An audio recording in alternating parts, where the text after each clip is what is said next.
So yan guys. Anong tawag nyo dyan guys? Crocodile? And guys, umakyat sa lamisa guys. Ang isang malaking crocodile. Yan guys.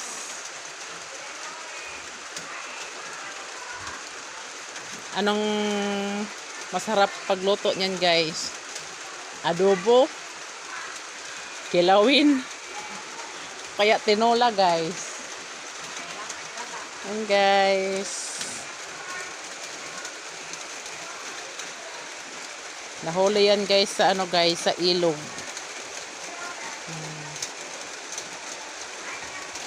Makakilala lang nito guys, taga probinsya.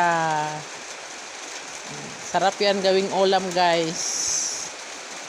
Sa kumakain lang nito guys. Yan. Natutulog na yan guys kasi malamig ang panahon guys. Hindi na siya gumalaw kasi malamig. Malaki siya guys, no? Malaki. So yan lang guys.